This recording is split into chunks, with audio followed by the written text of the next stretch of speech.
you would be spending 13 years without a break in the appraiser chair. Now, if you're okay with that, great. If you're not, folks, it's time to redesign your life.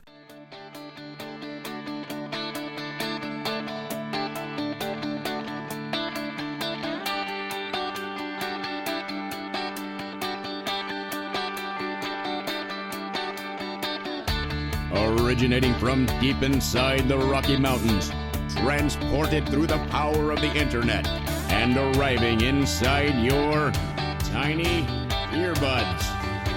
It's the Appraiser Coach Podcast, helping appraisers increase their efficiency, quality, and make more money. Here's the guy who makes it his life's mission to create value for real estate appraisers nationwide. Your host and the Appraiser Coach, Dustin Harris. And welcome back to the program, everybody. Dustin Harris hanging out in the podcast chair. Got a fun one, I think, today. I'm going to do a little math for you, which is always fun to do over audio. But stick with me. I think, if nothing else, this will give you some thought-provoking things to think about. I want to pause here and give you three other things to think about, and that is, well, number one, Alamode software. Are you using it? You should be. Check them out by going to alamode.com or 800-ALAMODE. Datamaster saving you 30 to 60 minutes per report. You can find them at datamasterusa.com. Some people make the mistake of typing in datamaster.com. It's datamasterusa, as in the United States of America.com. Finally, we're sponsored by Working RE Magazine. Working RE is the place that I go to find out what's going on in my profession, my chosen. That's going to be a word we're going to use today, a chosen profession. And you can find out more by going to workingre.com. All right, folks. I think sometimes, well, a lot of times, I think we spend our days just kind of slipping into life. We just let it happen to us, which is unfortunate because we only get one. And if you don't plan for life, life plans you. In other words, if you don't plan what you're going to do with your life, with your day, with your week, with your month, with your year, with your marriage, with your health, with your finances, fill in the blank, these things just kind of happen to us. That's just kind of the nature of the beast. One of the great things about coaching others and having clients come to me for help is these are individuals who have decided that they want something different in life. They don't want to just be the normal.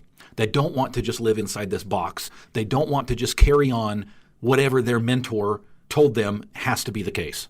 In fact, I just had a wonderful coaching opportunity this morning. I spent 45 minutes on the phone with a new coaching client. Here's an individual who knows what he wants. He came to the coaching session with a plan. And this isn't always the case. A lot of times people come to me and they say, Dustin, I know kind of what I want, but I need some help getting there. I need some help figuring it out. This guy had it figured out. He had his plan. He said, this is where I want to go, and I need you to hold me accountable. I need a sounding board. I need someone to walk me through the details, but most of all, I need somebody who can hold my feet to the fire. And I said, holy smokes, did you come to the right place, man? Let's do this. And it's exciting to be working with him. It's exciting to work with people who get it. It's exciting to be working with people who are tired of life just kind of happening and people who really want to make life work for them. That's the fun thing about coaching. Because here's the thing, folks, I'm not going out and finding clients and convincing them to come to me. I'm out there. I'm here on this podcast. I'm out there on the blogs. I attend conferences. People know who I am. And the fun thing about what I do is I don't have to sell anybody on anything. If you come to me for coaching, you're ready for coaching. Number one, it's going to cost you some money. Number two, it's going to cost you some time. Number three, I don't accept everyone. We kind of go through a vetting process before you even get to me, and I make sure that it's right. Now, I can tell you 99% of the people are right because they wouldn't be here if they weren't. But every once in a while, I do turn somebody down because they're just not quite ready. They might be ready in the future, and we will let them know what they need to do to get ready. But for the most part, I don't have to sell anything. People come to me because they're ready for help, they're tired of the status quo, and they're moving to the next level. Now, that being said, I love to sometimes take a step back and get outside this world of normal and define it. In other words, I think that because people just kind of let life happen to them for the most part, they don't stop to look at the consequences. And what I mean by consequences, specifically, if you don't plan your life, what will your life look like? Today, I hope to give you something to think about. Because I've done some math, and I want to share that math with you, and you're going to have to follow along, right? It's hard over audio to do numbers. I get it. I realize the risk I'm running, but I'm going to make it very, very, very simple for you today. And the goal in today's podcast is to find out how many hours you will work as an appraiser in your lifetime. Now, I think I've been pretty conservative with these numbers.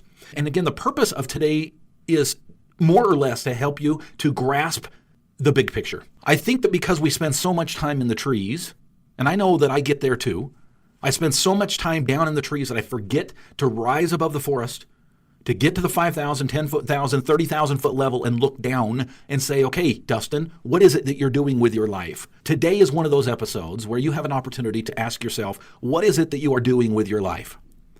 Now, folks, let me tell you where these numbers come from. These are anecdotal at best, okay? These are not scientific numbers. But I have an opportunity and a blessing to be able to coach over 100 people per year. These are over 100 appraisers that I get to know intimately their numbers, their finances, their hours worked, their systems, their technology, their employees. I sometimes know more about their employees than their employees know about them, right? And it's a great opportunity, but it gives me a big picture. And one of the cool things about being a coach is because I get intimate with my clients, yet I keep them anonymous. I'm not going to use any names here today. Never would. But because I coach so many people, I can give a conglomerate or a snapshot of what's going on. Think of it in these terms. You'll understand these terms as an appraiser, right? You appraise hundreds of houses, but because you appraise hundreds of houses, you get a really good idea as to what the market in your area is doing. And when you go to those cocktail parties, and you've all been there, and people, so what do you do for a living? Oh, I'm an appraiser. Oh, really? Well, how's the market, right? You've had that question. Well, you can answer that question because from a macro level, you're able to understand the market because of all of the micro level appraisals that you've done. In a very true sense, I'm able to see a macro level where appraisers are because of the micro level of appraiser coach sessions that I've had. And so that's where these numbers come from. And again, they're somewhat anecdotal, but I think they're pretty true to form. And I think you're going to find that they're pretty true to form as we go through them. Okay? One of the things that I often ask, in fact, it's one of the first things that I typically ask because it is such a true indicator of where they are with their business, is how many hours per week are you currently working? Now, most people that come to me have one of two goals in mind or a combination, typically a combination of both. They either come to Dustin Harris because they want to make more money as a real estate appraiser, as it says in the intro, or they want to have more time for themselves, more time for their family, more time to explore other opportunities. And most people that come to me want both. And by the way, with confidence, I can tell you that I can help you with both. But because they come to me saying, Dustin, I need more time, and I need more money, okay? Because that is a goal, one of the questions, we have to lay a foundation. And one of the questions I ask them is, okay, currently, how many hours per week are you working? Now, I can tell you this. It has been my experience over the years of doing this that most of their answers are going to be conservative. Okay? For whatever reason, I think people are embarrassed. Even though they've come to me for help, they're embarrassed to admit that they are working 12-hour days, 14-hour days, weekends, holidays. Okay, times they should be off spending time with their family. But that's okay. On average, most people, when I ask the question, how many hours per week are you working? By far, the answer is, well, more than 40. In fact, that's what the individual said this morning when I asked him. That was his answer. Well, more than 40. And I said, okay, how many more than 40? And he goes, oh, I don't know. And then they usually break down their day, which is fine. I'll let them talk through that because they're trying to figure it out, right? So they'll break down their day and they say, well, I usually get to the office at, such and such a.m. and I usually work on this and such. And then I sometimes take a lunch, sometimes I don't, but then I'll go out and do inspections in the afternoon. And I typically am done with that by such and such p.m. and blah, blah, blah. And they start to do the math in their mind. Most people, I can tell you, report to me that on average, they're working 10 to 12 hours per day. Monday through Friday. Now, when I usually ask the questions, now, are you working again after the kids go to bed? Are you working Saturday morning, Sunday evenings? The answer is typically sometimes. And when we dig a little bit, it usually comes up to well over 12 hours per day if you're just talking Monday through Friday. Okay? So if you're talking a 5-day work week, most appraisers are working well over 12 hours per day as an appraiser. This is not even counting the time that they're working on their business, not in their business. I call that ONI, on it, not in it. Okay, it's an acronym, on it, not in it, ONI time. Not even counting the time that they're working on their business. They're working 12 plus hours per day. I'm going to be conservative today. Okay, I'm going to give the numbers the benefit of the doubt because I think the lesson will be had. The lesson will be heard by you, my listeners, today, even if we use conservative numbers. So here's the number I'm going to use. I'm going to use 10 hours per day, okay? And I'm only going to times that by 5. So I'm going to say you're not working Saturdays, you're not working Sundays, you're just working Monday through Friday, and you're averaging 10 hours per day. I'm guessing most of you that is conservative. Now, if it's not, well, good for you. Hallelujah. okay? But for most people, we're going to talk numbers of 10 hours per day times 5 days per week. Now, I'm going to give you the benefit of the doubt that you are taking 2 full weeks vacation. I'm laughing because most of you are laughing too. 2 full weeks vacation every year. So we're just going to use the round number of 50 weeks per year.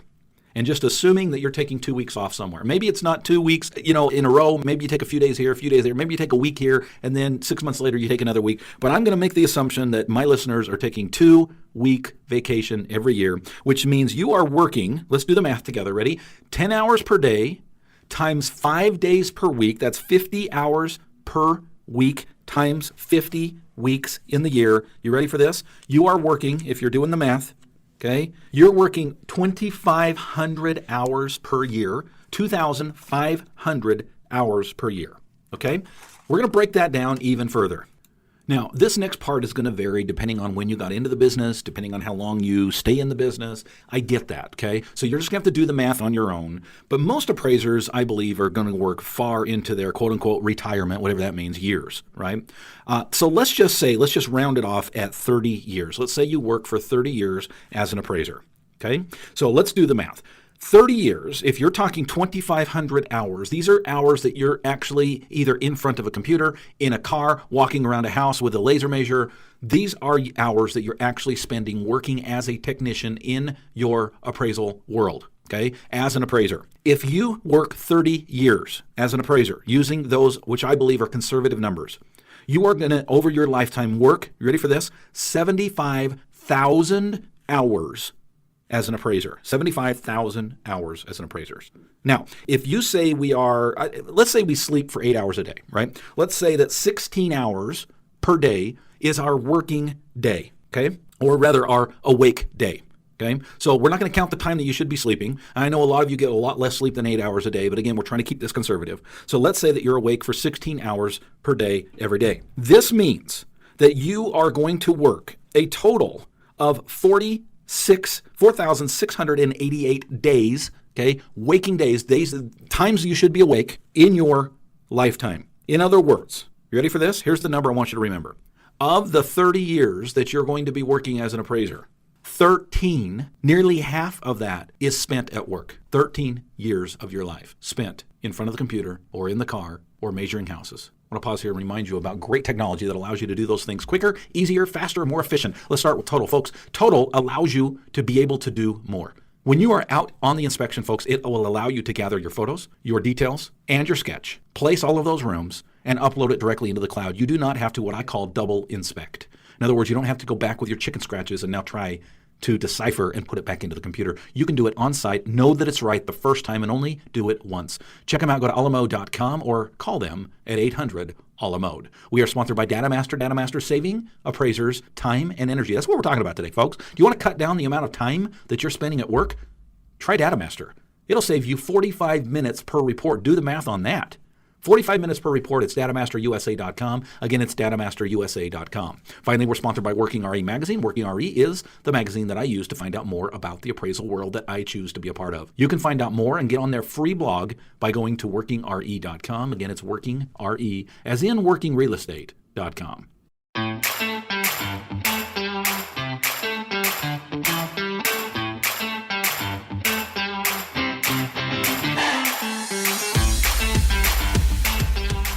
All right, folks, welcome back to the program. Dustin Harris hanging out in the podcast here. We're talking about the number of hours and number of days that you will spend at work over the lifetime of being an appraiser. And after doing the math, we came up with about 13 years of your life spent this would be all day, right? We've done the math on 10-hour days, okay? And I've tried to break it down into the time that you are awake. You would be spending 13 years without a break in the appraiser chair. Now, if you're okay with that, great. If you're not, folks, it's time to redesign your life. In fact, it's not time to redesign your life. It's time to design your life.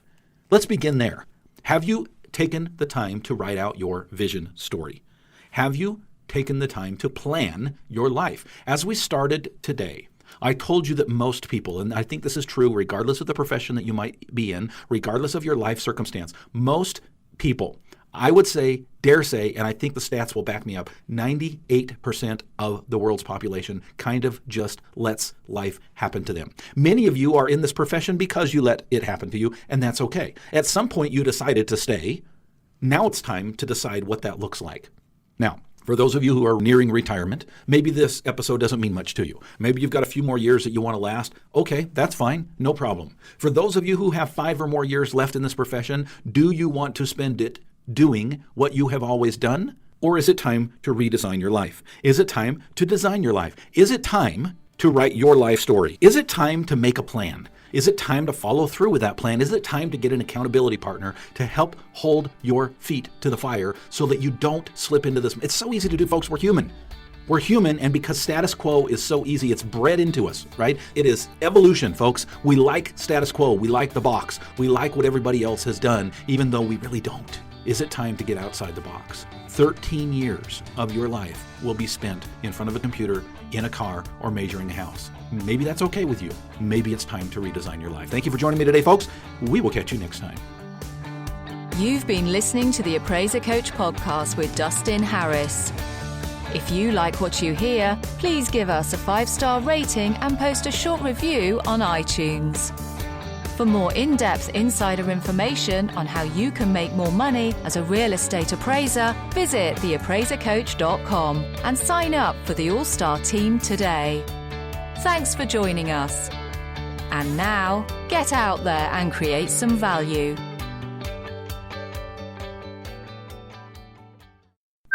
Is it time? Sorry, editor, we're going to have to wait for this to ring through. Dang it. All right, we're back. Sorry. Okay.